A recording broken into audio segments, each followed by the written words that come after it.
വിവാഹിതയായ യുവതിയും ഒരു യുവാവും തമ്മിലുള്ള ബന്ധത്തെ പ്രണയമെന്ന് പറയാൻ കഴിയുമോ? പച്ച മലയാളത്തിൽ പറഞ്ഞാൽ അവിഹിതമല്ലേ? അങ്ങനെയെങ്കിൽ രാഹുൽ മാങ്കൂട്ടത്തിലും പരാതിക്കാരിയും തമ്മിലുള്ള ബന്ധത്തെ എങ്ങനെ വിശേഷിപ്പിക്കാം? രാഹുൽ പറയുന്നത് പ്രകാരം ഉഭയകക്ഷി സമ്മതത്തോടെയുള്ള ബന്ധം.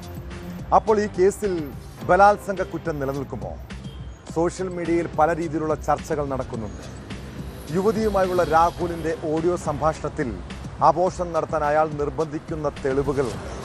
എന്നാൽ രാഹുൽ കോടതിയിൽ നൽകിയ മുൻകൂർ ജാമ്യാപേക്ഷയിൽ പറയുന്നത് ആ ഗർഭം തൻ്റേതല്ലെന്നാണ്.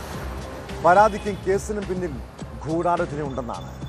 യുവതി പരാതി നൽകിയതിന് പിന്നാലെ ഒളിവിൽ പോയ രാഹുൽ മാങ്കൂട്ടത്തിൽ ഇപ്പോൾ എവിടെയാണ്? പോലീസിന് അയാളെ പിടികൂടാൻ കഴിയുമോ?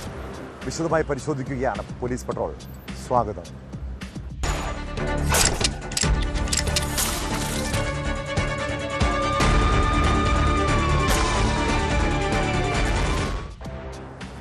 പ്രായപൂർത്തിയായ രണ്ടുപേർ തമ്മിലുള്ള പ്രണയബന്ധത്തിൽ എന്തെങ്കിലും തെറ്റുണ്ടോ? അവർ പരസ്പര സമ്മതത്തോടെ ലൈംഗിക ബന്ധത്തിൽ ഏർപ്പെട്ടാലോ? അതും ഈ നാട്ടിലെ നിയമ സംവിധാനങ്ങൾക്ക് മുന്നിൽ കുറ്റകരമല്ല. പിന്നെ എവിടെയാണ് പ്രശ്നം? രാഹുൽ മാങ്കൂട്ടത്തിനെ ന്യായീകരിക്കുന്നവരുടെ ചോദ്യമാണിത്. ഇരുവരും തമ്മിൽ പ്രണയമായിരുന്നുവെന്ന് FIRൽ പറയുന്നുണ്ട്. എന്നാൽ രാഹുലിനെ പ്രതിക്കൂട്ടിലാക്കിയത് വഴിവിട്ട ബന്ധമല്ല. FIRൽ സൂചിപ്പിക്കുന്നത് പോലെ ഭീഷണിപ്പെടുത്തിയുള്ള പീഡനവും നഗ്നദൃശ്യം പകർത്തലും നിർബന്ധിച്ച് ഗർഭചിത്രം നടത്തിയതും ഗുരുതരമായ കുറ്റകൃത്യമല്ലേ? അതേസമയം യുവതിയുമായി ദീർഘകാലമായി സൗഹൃദമുണ്ടെന്നും ബലാത്സംഗം ചെയ്യുകയോ ഗർഭചിത്രത്തിന് നിർബന്ധിക്കുകയോ ചെയ്തിട്ടില്ല എന്നാണ് രാഹുൽ മുൻകൂർ ജാമ്യാപേക്ഷയിൽ പറയുന്നത്. യുവതി ഗർഭിണിയായത് താൻ കാരണമല്ലെന്നുമാണ് പ്രതിയുടെ വാദം. ഒളിവിൽ കഴിയുന്ന രാഹുലിന് വേണ്ടി പോലീസ് ലുക്കൌട്ട് നോട്ടീസ് ഇറക്കിയിട്ടുണ്ട്.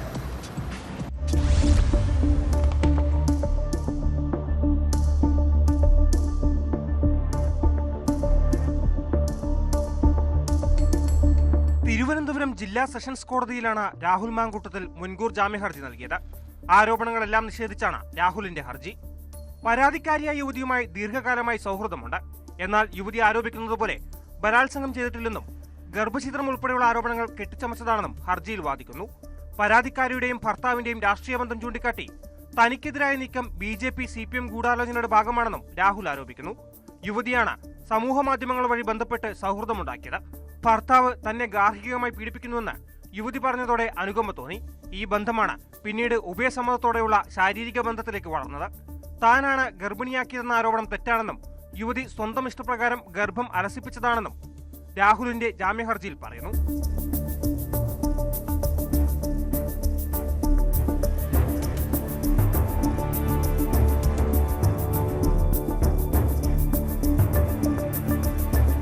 അതിനിടെ പീഡന പരാതിയിൽ പരാതിക്കാരുടെ രഹസ്യമൊഴി രേഖപ്പെടുത്തി. നെയ്യാറ്റിൻകര കോടതിയിലാണ് മൊഴി രേഖപ്പെടുത്തിയത്.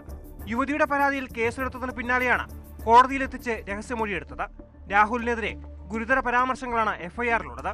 2025 മാർച്ച് 17 യുവതിയെ ഭീഷണിപ്പെടുത്തി നഗ്നദൃശ്യങ്ങൾ പകർത്തിയതായി FIRൽ പറയുന്നു.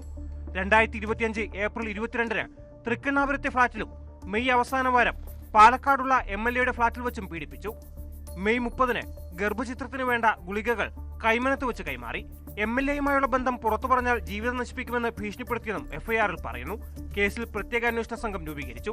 DCP ദീപക് ധൻകർ IPSനാണ് മേൽനോട്ട ചുമതല.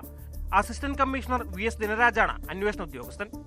Nemam police station and we are doing the basic formalities. There is not much which I can reveal at this stage. There are a lot of aspects involved in that. So I think already a lot of information are available in the media. So I think we are doing the basic formalities and other required things to be done in the investigation at present. That's all I can.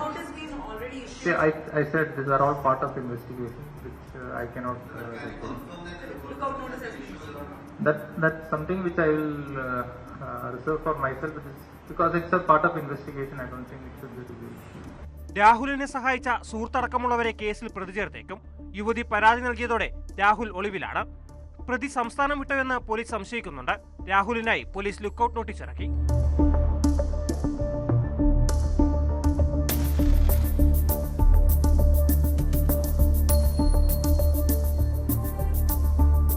News 18 Thiruvananthapuram. മൂന്നിടങ്ങളിൽ വെച്ച് നടന്ന പീഡനം, ഗർഭിണിയായ ശേഷവും ബലാത്സംഗം, പുറത്തു പറഞ്ഞാൽ കൊല്ലുമെന്ന് ഭീഷണി, നിർബന്ധിച്ച് ഗർഭചിത്രം. രാഹുൽ മാങ്കൂട്ടത്തിനെതിരെ ഗുരുതര ആരോപണങ്ങളാണ് എഫ്ഐആറിൽ. പെൺകുട്ടിയുടെ നഗ്നദൃശ്യം മൊബൈൽ ഫോണിൽ പകർത്തുകയും ഇത് കാണിച്ച് ഭീഷണിപ്പെടുത്തുകയും ചെയ്തു. ഇരുവരും തമ്മിലുള്ള പ്രണയബന്ധത്തെക്കുറിച്ചും എഫ്ഐആറിൽ പറയുന്നുണ്ട്. അതിനിടെ രാഹുൽ മാങ്കൂട്ടത്തിനെതിരായ പീഡന കേസിൽ പ്രത്യേക അന്വേഷണ സംഘം രൂപീകരിച്ചു. തിരുവനന്തപുരം സിറ്റി DCP ദീപക് ധൻഖറിനാണ് മേൽനോട്ട ചുമതല. അന്വേഷണ ഉദ്യോഗസ്ഥനായി അസിസ്റ്റന്റ് കമ്മീഷണർ VS ദിനരാജും സംഘത്തിലുണ്ട്.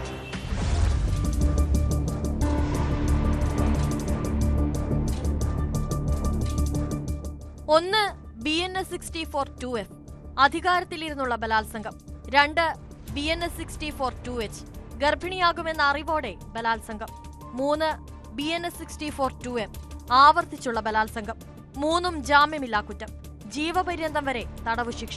4 BNS 89 നിർബന്ധിത ഗർഭചിത്രം, ജാമ്യമില്ലാ കുറ്റം, 10 വർഷം വരെ തടവു ശിക്ഷ ലഭിക്കാം. 5 BNS 316 വിശ്വാസവഞ്ചന, 5 വർഷം വരെ തടവും പിഴയും, ജാമ്യം ലഭിക്കാവുന്ന കുറ്റം. 6 BNS 351 ഭീഷണിപ്പെടുത്തൽ, 7 വർഷം വരെ തടവ്. 7 BNS 329 അതിക്രമിച്ചു കടക്കുക, 3 മാസം വരെ തടവും പിഴയും. 8 BNS 116 കഠിനമായ ദേഹോപദ്രവം, 7 വർഷം തടവും പിഴയും. 9 IT നിയമം 66E സ്വകാര്യതാ ലംഘനം, ജാമ്യം ലഭിക്കാവുന്ന കുറ്റം, 3 വർഷം വരെ തടവ് ശിക്ഷ. News desk, news 18. തൃശൂർ വരന്തരപ്പള്ളിയിലെ അർച്ചന എന്ന പെൺകുട്ടിയെ കൊന്നതല്ല, പക്ഷെ കൊല്ലാക്കൊല ചെയ്തതാണ്. അതല്ലേ അവൾ ജീവിതം അവസാനിപ്പിക്കാൻ തീരുമാനിച്ചത്. വിവാഹം കഴിഞ്ഞ നാൾ മുതൽ അർച്ചനയെ ഭർത്താവ് ഷാരോൺ മാനസികമായും ശാരീരികമായും പീഡിപ്പിച്ചു. കാമുകനൊപ്പം സ്വന്തം ഇഷ്ടപ്രകാരം വീട്ടിൽ നിന്നും ഇറങ്ങിപ്പോന്നതിനാൽ ആരോടും പരാതിയോ പരിഭവമോ പങ്കുവെക്കാൻ കഴിഞ്ഞില്ല. ഒടുവിൽ വീട്ടുകാരെയെല്ലാം സങ്കടത്തിലാഴ്ത്തി അർച്ചന ജീവനൊടുക്കുന്നു. യുവതിയുടെ മരണം ആത്മഹത്യയെന്നാണ് പോസ്റ്റ്മോർട്ടം റിപ്പോർട്ടിലെ പ്രാഥമിക നിഗമനം. സംഭവം കൊലപാതകമെന്ന് കരുതാനുള്ള തെളിവുകളില്ല. മരണസമയത്ത് വീട്ടിൽ ഭർത്താവ് ഷാരോൺ ഉണ്ടായിരുന്നില്ലെന്നും പോലീസ് കണ്ടെത്തൽ.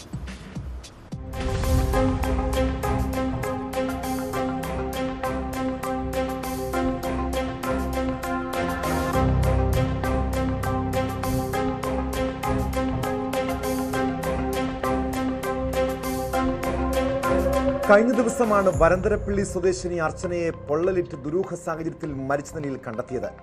മാട്ടുമലയിലുള്ള ഷാരോണിന്റെ വീടിന് പുറകിലെ കോൺക്രീറ്റ് കാനയിൽ കത്തിക്കരിഞ്ഞ നിലയിലായിരുന്നു മൃതദേഹം. ഭർത്താവ് ഷാരോൺ അർച്ചനയെ കൊന്നതെന്നായിരുന്നു കുടുംബത്തിന്റെ ആരോപണം. എന്നാൽ അർച്ചനയുടെ മരണം ആത്മഹത്യയെന്നാണ് പ്രാഥമിക നിഗമനം. സംഭവം കൊലപാതകമെന്ന് കരുതാനുള്ള തെളിവുകൾ പോസ്റ്റ്മോർട്ടം പരിശോധനയുടെ പ്രാഥമിക കണ്ടെത്തലുകളിലില്ല. മരണസമയത്ത് വീട്ടിൽ ഭർത്താവ് ഷാരോൺ ഉണ്ടായിരുന്നില്ലെന്നാണ് പോലീസ് കണ്ടെത്തൽ. വീടിനുള്ളിൽ വെച്ച് തീ കൊളുത്തിയ യുവതി ദേഹമാസകലം തീ പടർന്നതോടെ വീട്ടിൽ നിന്നും ഇറങ്ങിയോടി പിറകുവശത്തെ കാനയിൽ ചാടിയതെന്നാണ് നിഗമനം. ആത്മഹത്യ ഭർത്തൃ വീട്ടിലെ പീഡനം മൂലമാണെന്നും ശാരീരികമായും മാനസികമായും ഭർത്താവ് ഷാരോൺ അർച്ചനയെ ഉപദ്രവിച്ചിരുന്നുവെന്നും പോലീസ് പറയുന്നു. അർച്ചനയുടെ അച്ഛൻ ഹരിദാസിന്റെ പരാതിയിൽ ആത്മഹത്യാ പ്രേരണ കുറ്റത്തിന് കേസെടുത്ത വരന്തരപ്പള്ളി പോലീസ് ഷാരോണിനെ അറസ്റ്റ് ചെയ്തു. ഷാരോണിന്റെ അമ്മയെ പ്രതി ചേർക്കുന്ന കാര്യത്തിൽ തീരുമാനം തുടരന്വേഷണത്തിന് ശേഷമേ ഉണ്ടാകൂ. ഷാരോണിന്റെ അമ്മ പേരക്കുട്ടിയെ അങ്കണവാടിയിൽ നിന്ന് വിളിക്കാനായി പോയതായിരുന്നു. തിരിച്ചു വന്നപ്പോൾ കണ്ടത് കത്തിക്കരിഞ്ഞ നിലയിൽ മരുമകളുടെ മൃതദേഹം.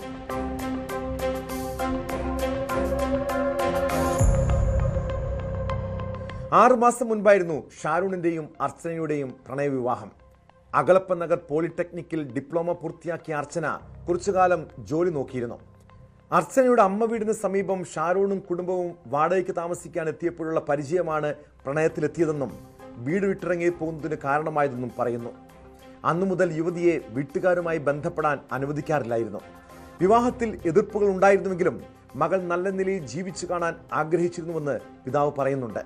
ഷാരോൺ സംശയത്തോടെയാണ് മകളെ കണ്ടിരുന്നതെന്നും ഫോൺ വിളിക്കാൻ അനുവദിച്ചിരുന്നില്ലെന്നും കുടുംബം ആരോപിക്കുന്നു.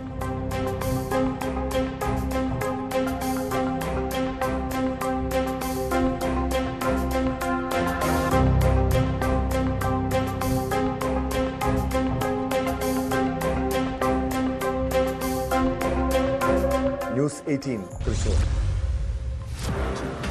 1995 മലപ്പുറത്ത് ഏറെ കോളിളക്കം സൃഷ്ടിച്ചൊരു കൊലപാതകം. ഓട്ടോ ഡ്രൈവറായ മനാഫിനെ പട്ടാപ്പകലാണ് ഒതായി അങ്ങാടിയിലിട്ട് വെട്ടിക്കൊന്നത്. മുൻ MLA PV അൻവറും പിതാവും ബന്ധുക്കളും ഉൾപ്പെടെ 26 പേർ പ്രതികളായ കേസ്. എന്നാൽ കൊലപാതകത്തിന് ശേഷം പ്രധാന പ്രതികളെല്ലാം നാടുവിട്ടു. അൻവർ ഉൾപ്പെടെ 21 പേരെ കോടതി പിന്നീട് വെറുതെ വിട്ടു. ദൃക്സാക്ഷികളൊക്കെ ഉണ്ടായിട്ടും സത്യം തെളിയിക്കാൻ 3 പതിറ്റാണ്ട് നീണ്ട നിയമ പോരാട്ടം. ഒടുവിൽ മനാഫിനെ കൊലപ്പെടുത്തിയതാണെന്ന് കണ്ടെത്തിയിരിക്കുന്നു. ഒന്നാം പ്രതി മാനങ്ങാടൻ ഷെഫീക്ക് കുറ്റക്കാരനെന്നാണ് മഞ്ചേരി അഡീഷണൽ ജില്ലാ സെഷൻസ് കോടതിയുടെ വിധി. ശിക്ഷ ശനിയാഴ്ച പ്രഖ്യാപിക്കും. ഷെഫീക്കിനൊപ്പം പ്രതി ചേർക്കപ്പെട്ട 3 പേരെ കൂടി കോടതി വെറുതെ വിട്ടു.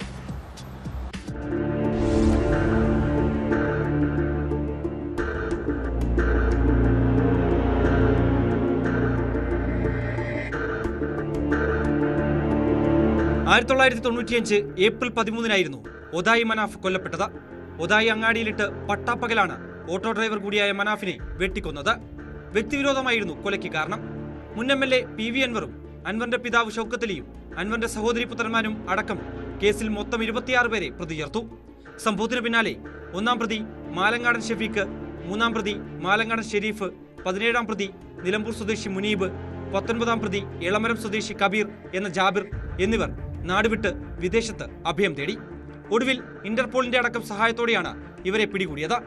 2019-20 കാലത്താണ് ഇവരെ നാട്ടിലെത്തിക്കാനായത്. ഒടുവിൽ വിചാരണ പൂർത്തിയായപ്പോൾ ഒന്നാം പ്രതി മാലങ്ങാടൻ ഷെഫീക്ക് മാത്രമാണ് കുറ്റക്കാരനെന്ന് കണ്ടെത്തിയത്. ഒതായിലെ മനാഫ് വധക്കേസിലെ ഒന്നാം പ്രതി ഷെഫീഖ് കുറ്റക്കാരനാണെന്ന് കണ്ടെത്തിയിട്ടുണ്ട്. 2, 3, 4 പ്രതികൾ കുറ്റക്കാരല്ലെന്ന് കണ്ട് അവരെ വിട്ടയച്ചിട്ടുണ്ട്. 30 വർഷം മുമ്പ് നടന്നൊരു സംഭവമാണ്. 30 വർഷം പ്രതികൾക്ക് ശിക്ഷ വാങ്ങിക്കൊടുക്കുന്നതിന് വേണ്ടി കുടുംബം നടത്തിയ ഒരു സമാനതകളില്ലാത്ത പോരാട്ടമാണ്. ആ പോരാട്ടത്തിൽ ഒരു പ്രതിക്ക് ശിക്ഷ കിട്ടി.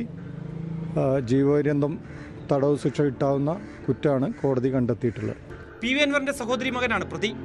ഒരാളെയെങ്കിലും കുറ്റക്കാരനെന്ന് കണ്ടെത്തിയതിൽ ആശ്വാസമെന്ന് മനാഫിന്റെ കുടുംബം. ബാക്കിയുള്ള ഈ ഒളിവിൽ പോയ 10-25 വർഷക്കാലത്തോളം ദുബായിലും മറ്റുമായി ഒളിവിൽ കഴിഞ്ഞിരുന്ന ഈ 4 പ്രതികളെ അവരെ ഈ കോടതി മുമ്പാകെ ഹാജരാക്കുന്നതിലും കോടതിയിൽ എത്തിക്കുന്നതിലുമൊക്കെ ഞങ്ങൾ വളരെയേറെ പ്രയാസങ്ങൾ അനുഭവിച്ചിട്ടുണ്ട്. അതിൽ ഹൈക്കോടതി ഗവൺമെൻറ്റിൻ്റെ ഭാഗത്തു നിന്നോ അല്ലെങ്കിൽ മറ്റുള്ള സഹായങ്ങളൊന്നും ഞങ്ങളെ സംബന്ധിച്ചുണ്ടായിട്ടുണ്ട്. ഈ PV അൻവർ മുൻ MLA PV അൻവറിൻ്റെ സഹോദരി പുത്രന്മാർ എന്നുള്ളതിൽ ഉള്ള എന്നുള്ള സമ്മർദ്ദം ഒരു MLA എന്നുള്ള നിലയിൽ സർക്കാരിനുണ്ടായിട്ടുണ്ടാവാം.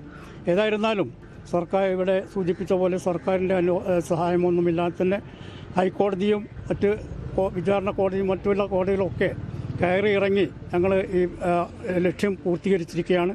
വിചാരണയ്ക്കിടെ പ്രധാന സാക്ഷികൾ കൂട്ടത്തോടെ കൂറുമാറിയിരുന്നു. 2009 PV അൻവർ ഉൾപ്പെടെ 21 പ്രതികളെ വെറുതെ വിട്ടു. ഏറ്റവും ഒടുവിൽ വിചാരണ നേരിട്ട 4 പ്രതികളിൽ 3 പേരെയും കോടതി വെറുതെ വിട്ടു. ഒന്നാം പ്രതിയുടെ സഹോദരനും മൂന്നാം പ്രതിയുമായ മാലങ്ങാടൻ ഷെരീഫ്, 17-ാം പ്രതി നിലമ്പൂർ സ്വദേശി മുനീബ്, 19-ാം പ്രതി എളമരം സ്വദേശി കബീർ എന്ന ജാബിർ എന്നിവരെയാണ് വെറുതെ വിട്ടത്. പ്രതികളെ വെറുതെ വിട്ട നടപടിയെ ഹൈക്കോടതിയിൽ ചോദ്യം ചെയ്യുമെന്ന് മനാഫിന്റെ ബന്ധുക്കൾ വ്യക്തമാക്കി. നേരത്തെ അൻവർ അടക്കമുള്ളവരെ വെറുതെ വിട്ടതിനെതിരെ ഹൈക്കോടതിയിൽ റിവ്യൂ ഹർജിയും കുടുംബം നൽകിയിരുന്നു.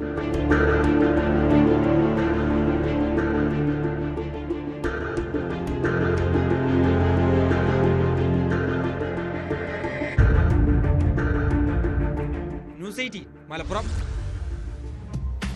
പ്രായപൂർത്തിയാകാത്ത പെൺകുട്ടികൾ ലൈംഗിക ചൂഷണത്തിന് ഇരകളാകുന്നുണ്ടെങ്കിൽ ഒരു പരിധിവരെ അതിൻ്റെ കാരണക്കാർ സ്വന്തം അമ്മമാർ തന്നെയായിരിക്കില്ലേ? അവരുടെ ജാഗ്രതക്കുറവും ശ്രദ്ധക്കുറവും മക്കളുടെ ഭാവി ജീവിതം തന്നെ തകർക്കാം. തിരുവനന്തപുരത്ത് ആദ്യ ഭർത്താവിനെ ഉപേക്ഷിച്ച് കാമുകനെ വിവാഹം കഴിച്ച യുവതി സ്വന്തം ജീവിത സുഖം മാത്രമാണ് ആലോചിച്ചത്. അവിടെ തകർക്കപ്പെട്ടത് 13 വയസ്സുള്ള ഒരു പെൺകുട്ടിയുടെ ഭാവിയും സ്വപ്നങ്ങളുമാണ്. അമ്മ വീട്ടിലില്ലായിരുന്നപ്പോഴാണ് രണ്ടാനച്ഛൻ അവളെ പീഡിപ്പിച്ചത്. അങ്ങനെ ഒരു പെൺകുട്ടിയുടെ ജീവിതം പിച്ചി ചീന്തിയ നരാധമനെ വെറുതെ വിടാൻ കഴിയില്ല. പോക്സോ കേസിൽ രണ്ടാനച്ഛന് 78 വർഷം കഠിന തടവാണ് ശിക്ഷ. പ്രതി വൈശാഖൻ 4.25 ലക്ഷം രൂപ പിഴയും അടയ്ക്കണമെന്നാണ് തിരുവനന്തപുരം അതിവേഗ പോക്സോ കോടതിയുടെ വിധി.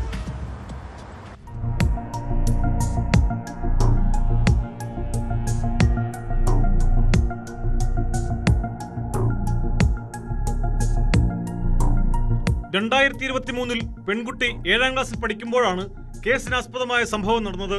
ആദ്യ ഭർത്താവിനെ ഉപേക്ഷിച്ച ശേഷം കുട്ടിയുടെ അമ്മ പ്രതിയുമായി പ്രണയത്തിലാവുകയും രണ്ടാമത് വിവാഹം കഴിക്കുകയുമായിരുന്നു. വിവാഹശേഷം കുറച്ചുനാൾ കഴിഞ്ഞ് പ്രതി പലതവണ കുട്ടിയെ പീഡിപ്പിച്ചു. സംഭവത്തിൽ ഭയന്ന കുട്ടി ഇത് പുറത്താരോടും പറഞ്ഞില്ല. ഇതിനിടെ പ്രതി കുട്ടിയെ ഭീഷണിപ്പെടുത്തുകയും ചെയ്തു. ഒരു ദിവസം കുട്ടിയുടെ അനുജൻ വീട്ടിൽ വന്നപ്പോൾ പ്രതി പെൺകുട്ടിയെ പീഡിപ്പിക്കുന്നത് നേരിൽ കണ്ടു. അനുജൻ ഇക്കാര്യം അമ്മയോട് പറഞ്ഞു. കുട്ടിയുടെ അമ്മ ചോദിച്ചപ്പോൾ പ്രതി ഇവരെയും ക്രൂരമായി മർദ്ദിച്ചു. തുടർന്നാണ് അമ്മ പോലീസിൽ പരാതി നൽകിയത്. രണ്ടാനച്ഛനായ പ്രതിയുടെ ഈ പ്രവൃത്തി ഒരിക്കലും അംഗീകരിക്കാൻ പറ്റാത്തതിനാൽ ഇയാൾ യാതൊരു ദയയും അർഹിക്കുന്നില്ലെന്ന് കോടതി ചൂണ്ടിക്കാട്ടി. 41-കാരനായ വൈശാഖിനെ 78 വർഷം കണ്ണുതടവിനും 4.25 ലക്ഷം രൂപ പിഴയടയ്ക്കാനുമാണ് തിരുവനന്തപുരം അതിവേഗ കോടതി ജഡ്ജി അഞ്ജു മീര ബിർള ശിക്ഷിച്ചത്. പിഴയടച്ചില്ലെങ്കിൽ 4.5 വർഷം കൂടുതൽ തടവനുഭവിക്കണം. പിഴത്തുക കുട്ടിക്ക് നൽകണമെന്നും ലീഗൽ സർവീസ് അതോറിറ്റി നഷ്ടപരിഹാരം നൽകണമെന്നും വിധിയിൽ പറയുന്നു. പ്രോസിക്യൂഷൻ കോടതിയിൽ 17 സാക്ഷികളെ വിസ്തരിച്ചു. 28 രേഖകളും 5 തൊണ്ടിമുതലുകളും ഹാജരാക്കി. പ്രോസിക്യൂഷനു വേണ്ടി special public prosecutor RS Vijayamohan ഹാജരായി. ഫോർട്ട് CI ജെ രാകേഷ്, SI-മാരായ അഭിജിത്ത് M, ശ്രീജേഷ് SS എന്നിവരാണ് കേസിൽ അന്വേഷണം നടത്തിയത്.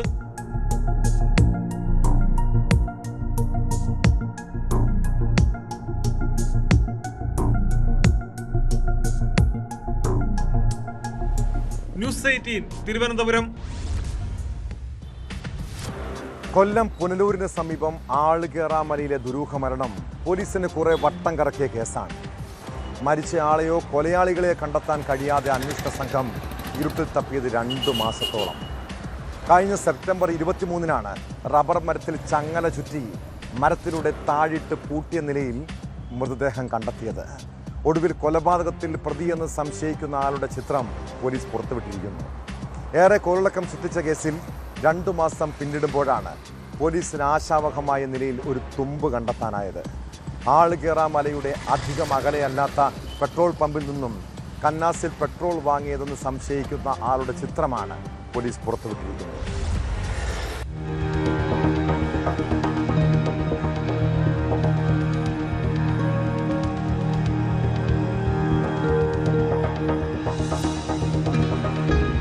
നാടിന് നടുക്കിയ കൊലപാതകം നടന്ന് 2 മാസം പിന്നിടുമ്പോഴാണ് പോലീസിന് ആശാവഹമായ നിലയിൽ ഒരു തുമ്പ് കണ്ടെത്താനായത്.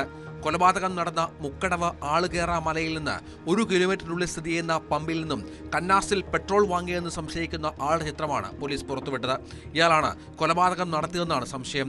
കൊല്ലപ്പെട്ട ആളെ കണ്ടെത്താനായി പോലീസ് സംഘം ഇതര സംസ്ഥാനങ്ങളടക്കം തെരച്ചിൽ നടത്തുന്നതിനിടയിലാണ് അന്വേഷണ സംഘത്തിന് നിർണായകമായ തുമ്പ് കിട്ടിയത്.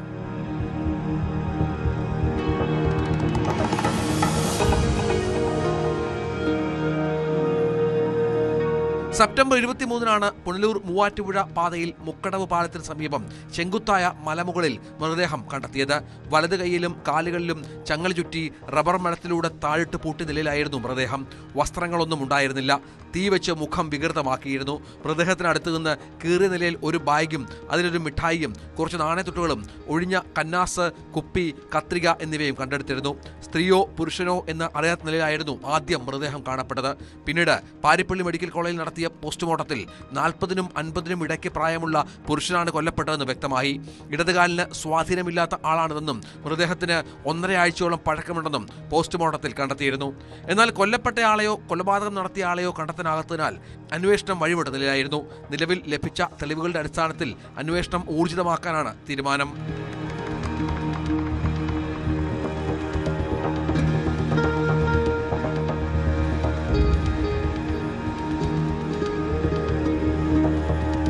ന്യൂസ് 18 പുനലൂർ. നമ്മുടെ നാട്ടിലെ ചില സർക്കാർ ഓഫീസുകളിൽ ഒരു അപേക്ഷയുമായി നിങ്ങൾക്ക് പോകേണ്ടി വന്നിട്ടുണ്ടോ? പല ഉദ്യോഗസ്ഥരുടെയും പെരുമാറ്റം കണ്ടാൽ അവരുടെ ഔദാര്യം കൈപ്പറ്റാൻ നമ്മൾ എത്തിയതെന്ന് തോന്നുന്നു. കൈക്കൂലി കൊടുക്കാതെ കാര്യങ്ങൾ നടത്തിത്തരാൻ പ്രയാസമാണ് ചിലർക്ക്. ഇനി ഒരു കാര്യം ഓർത്തോണം, ആരെങ്കിലും കൈക്കൂലി ചോദിച്ചാൽ വിജിലൻസിനെ അറിയിക്കാൻ മറക്കരുത്. പെരുമ്പാവൂർ വേങ്ങൂരിൽ കൈക്കൂലി ചോദിച്ച വില്ലേജ് ഓഫീസിലെ ജീവനക്കാരൻ പിടിയിലായത് വിജിലൻസിൻ്റെ ഇടപെടലിലാണ്. വില്ലേജ് അസിസ്റ്റന്റ് ജിബി മാത്യുവിനെയാണ് കൈയോടെ പൊക്കിയത്. കൂടുതൽ പേരിൽ നിന്ന് ഇയാൾ കൈക്കൂലി വാങ്ങിയിട്ടുണ്ടോ എന്നും അന്വേഷിക്കുന്നുണ്ട്.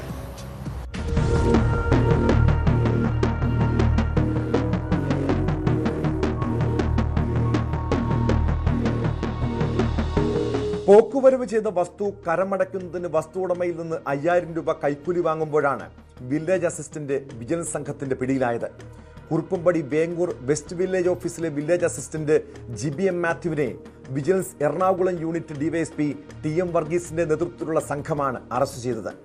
പ്രളയക്കാട് സ്വദേശികൾക്ക് ഭാഗ ഉടമ്പടി പ്രകാരം ലഭിച്ച സ്ഥലത്തിന് കരമടയ്ക്കാൻ കുറച്ച് നാളുകളായി ഇവർ വില്ലേജ് ഓഫീസിലെത്താറുണ്ട്. എന്നാൽ ഈ ഉദ്യോഗസ്ഥൻ ഓരോരോ ഒഴിവുകൾ പറഞ്ഞ് മുടക്കുകയാണ് പതിവ്.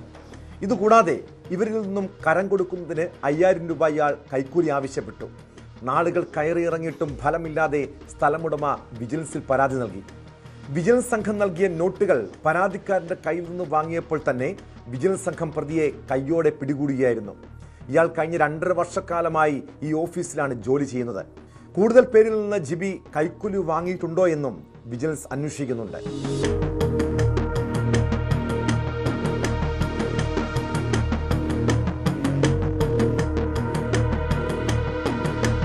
ന്യൂസ് 18 പെരുമ്പാവൂർ. ഇടുക്കി കട്ടപ്പനയിൽ സാമൂഹ്യ വിരുദ്ധരെ കൊണ്ട് പൊറുതി മുട്ടിയിരിക്കുകയാണ് നാട്ടുകാർ. നിരപ്പേൽ കടയ്ക്ക് സമീപം വീടിന് നേരെ ആക്രമണം നടത്തിയത് ബൈക്കിലെത്തിയ സംഘമാണ്. നിരപ്പേൽ കട സ്വദേശി പൊന്നപ്പന്റെ വീട്ടിലാണ് കഴിഞ്ഞ രാത്രി ആക്രമണമുണ്ടായത്. സംഭവത്തിൽ കട്ടപ്പന പോലീസ് കേസെടുത്ത് അന്വേഷണം ആരംഭിച്ചു.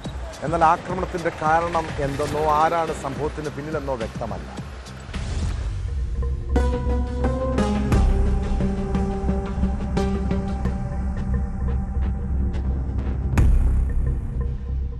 കഴിഞ്ഞ ദിവസം രാത്രി 12 മണിയോടെയാണ് ബൈക്കിലെത്തിയ സാമൂഹ്യ വിരുദ്ധർ വീടിന് നേരെ ആക്രമണം അഴിച്ചുവിട്ടത്.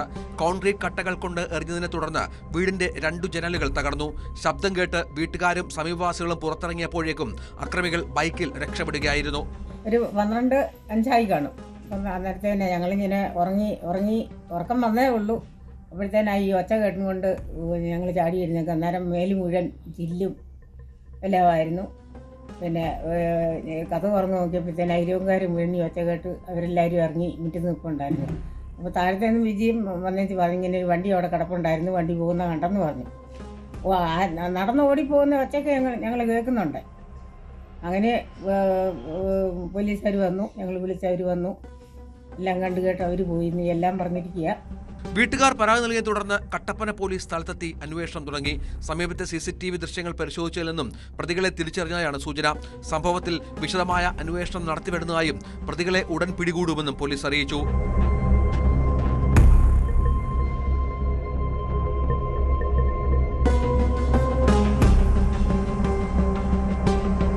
ന്യൂസ് 18 ഇടുക്കി. സാധാരണ പോലീസോ മറ്റ് അന്വേഷണ ഏജൻസികളോ ചോദ്യം ചെയ്യലിന് നോട്ടീസ് നൽകിയാൽ ഹാജരാകണം. ഇല്ലെങ്കിൽ സമൻസായി, ലുക്കൌട്ട് നോട്ടീസായി, ഒടുവിൽ ആകെ പൊല്ലാപ്പാകും. MES പ്രസിഡന്റ് ഫസൽ ഗഫൂറിന് സംഭവിച്ചത് അതാണ്. MES സ്ഥാപനങ്ങളിലെ സാമ്പത്തിക ഇടപാടുമായി ബന്ധപ്പെട്ട് എൻഫോഴ്സ്മെന്റ് ഡയറക്ടറേറ്റ് ലുക്കൌട്ട് നോട്ടീസ് ഇറക്കിയിരുന്നു. അതിനിടെ വിദേശത്തേക്ക് പോകാൻ നെടുമ്പാശ്ശേരി വിമാനത്താവളത്തിലെത്തിയ ഫസൽ ഗഫൂറിനെ ED തടഞ്ഞു വെച്ചു. പിന്നീട് അദ്ദേഹത്തെ വിട്ടയച്ചെങ്കിലും വെള്ളിയാഴ്ച ഹാജരാകാൻ ED നിർദ്ദേശം നൽകിയിരിക്കുകയാണ്.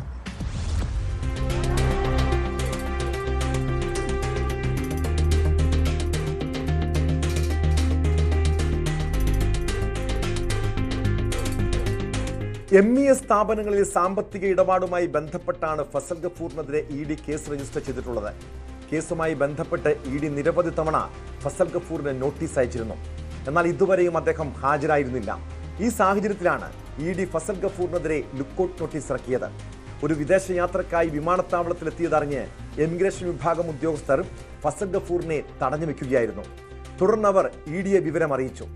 ED ഉദ്യോഗസ്ഥർ ഫസൽ ഗഫൂറുമായി ബന്ധപ്പെടുകയും ചോദ്യം ചെയ്യലിന് ഹാജരാകാത്തതിലുള്ള വിശദീകരണം ആരായുകയും ചെയ്തു.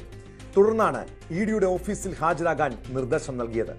അതേസമയം ED കസ്റ്റഡിയിലെടുത്തുന്ന വാർത്തകൾ തള്ളി MES പ്രസിഡന്റ് ഫസൽ ഗഫൂർ രംഗത്തെത്തി. കഴിഞ്ഞ ദിവസം നൽകിയ ഒരു നോട്ടീസിൽ ഹാജരാകാൻ ED ആവശ്യപ്പെട്ടിരുന്നു. എന്നാൽ വിദേശയാത്ര ഉള്ളതിനാൽ ഹാജരാകാനാവില്ലെന്ന് അറിയിച്ചിരുന്നു. വിദേശയാത്രയ്ക്കായി വിമാനത്താവളത്തിലെത്തിയപ്പോൾ നോട്ടീസ് ഉണ്ടെന്ന് പറഞ്ഞ് യാത്ര തടഞ്ഞെന്നും ഫസൽ ഗഫൂർ പറയുന്നു. അതേസമയം ഫസൽ ഗഫൂറിനെ ഏത് സമയത്തും ED കസ്റ്റഡിയിലെടുക്കാൻ സാധ്യതയുണ്ട്. വെള്ളിയാഴ്ച ചോദ്യം ചെയ്യലിന് ഹാജരാകാൻ ED നിർദ്ദേശം നൽകിയെന്നാണ് വിവരം.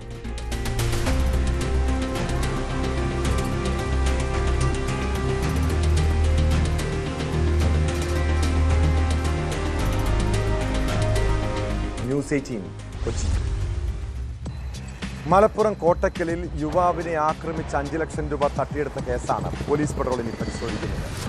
മുഹമ്മദ് ഫായിസിനെ ആക്രമിച്ച് പണം തട്ടിയെടുത്ത കേസിൽ ഒളിവിലായിരുന്ന മുഖ്യപ്രതി പിടിയിലായിരിക്കുന്നു. കോഴിക്കോട് ചങ്ങരോത്ത് സ്വദേശി ജുനൈദിനെ ഇടുക്കി രാമക്കൽമേട്ടിൽ നിന്നാണ് പോലീസ് പൊക്കിയത്. ഇയാളുടെ സഹോദരൻ ജവാദിനെ പോലീസ് അറസ്റ്റ് ചെയ്തിരുന്നു. 3-ാം പ്രതി ഇപ്പോഴും ഒളിവിലാണ്.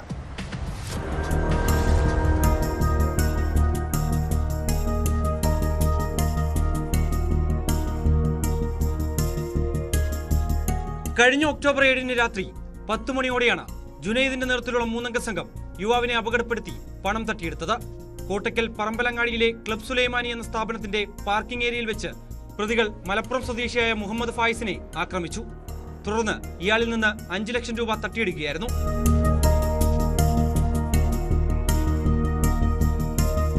രാമക്കൽമേട്ടിലെ റിസോർട്ടിൽ 3 വർഷം മുമ്പ് ജോലി ചെയ്തിരുന്ന ജുനൈദ് സംഭവത്തിന് ശേഷം ഇവിടേക്കെത്തി ഒളിവിൽ കഴിയുകയായിരുന്നു. കോട്ടക്കൽ SI റിഷാദ് അലിയുടെ നേതൃത്വത്തിലുള്ള സംഘമാണ് രാമക്കൽമേട്ടിലെത്തി പ്രതിയെ അറസ്റ്റ് ചെയ്തത്. കേസിലെ മറ്റൊരു പ്രതിയായ ജുനൈദിന്റെ സഹോദരൻ ജവാദിനെ മുൻപ് പോലീസ് അറസ്റ്റ് ചെയ്തിരുന്നു. 3-ാം പ്രതി ഇപ്പോഴും ഒളിവിലാണ്.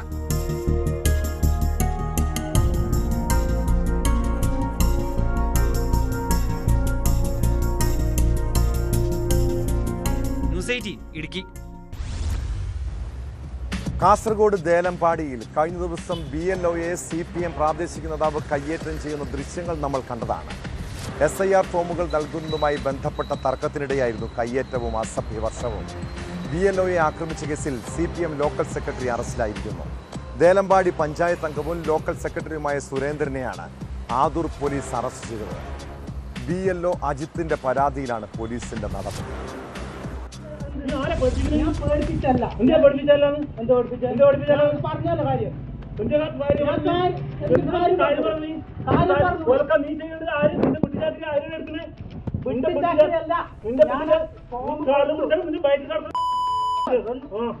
SIR ഫോറം നൽകിയില്ലെന്നാരോപിച്ച് ബൂത്ത് ലെവൽ ഓഫീസറെ അസഭ്യം പറഞ്ഞ് കയ്യേറ്റത്തിന് ശ്രമിച്ചതിനാണ് CPM ലോക്കൽ സെക്രട്ടറി അറസ്റ്റിലായത്. ദേലമ്പാടി പഞ്ചായത്ത് സ്ഥിരം സമിതി അധ്യക്ഷനും പാണ്ടി ലോക്കൽ സെക്രട്ടറിയുമായ ചാപ്പക്കലിലെ A സുരേന്ദ്രനെയാണ് ആദൂർ പോലീസ് അറസ്റ്റ് ചെയ്തത്. പയറടുക്ക വാർഡിലെ BLO P അജിത്തിന്റെ പരാതിയിലാണ് അറസ്റ്റ്. വ്യാഴാഴ്ച ചാപ്പക്കല്ല് കമ്മ്യൂണിറ്റി ഹാളിന് സമീപത്ത് വെച്ചായിരുന്നു കയ്യേറ്റ ശ്രമം നടന്നത്.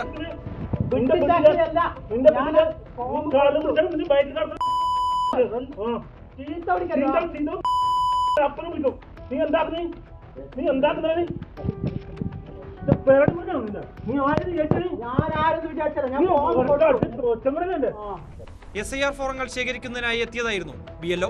വാർഡിലെ പുഷ്പ എന്നയാൾക്ക് SIR ഫോറം നൽകാത്തതിനെ ചൊല്ലി ഇരുവരും തമ്മിൽ നേരത്തെ പ്രശ്നമുണ്ടായിരുന്നു. അജിത്ത് ഫോം ഏൽപ്പിച്ച ആൾ പുഷ്പയ്ക്ക് കൊടുത്തിരുന്നില്ല. തുടർന്ന് അജിത്ത് പുഷ്പയുടെ വീട്ടിൽ നേരിട്ടെത്തി ഫോം കൈമാറിയിരുന്നു. പിന്നാലെയാണ് പഞ്ചായത്ത് അംഗം BLOയെ കയ്യേറ്റം ചെയ്യാൻ ശ്രമിച്ചത്. സംഭവത്തിന്റെ വീഡിയോ പ്രചരിച്ചതോടെ ജില്ലാ കളക്ടർ പ്രശ്നത്തിലിടപെട്ടു.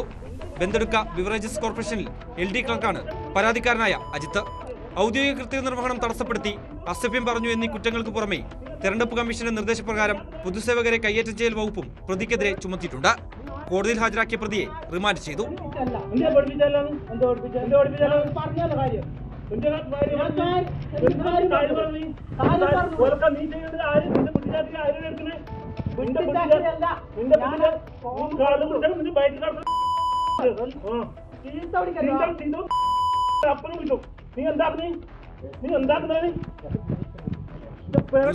കാസർഗോഡ്.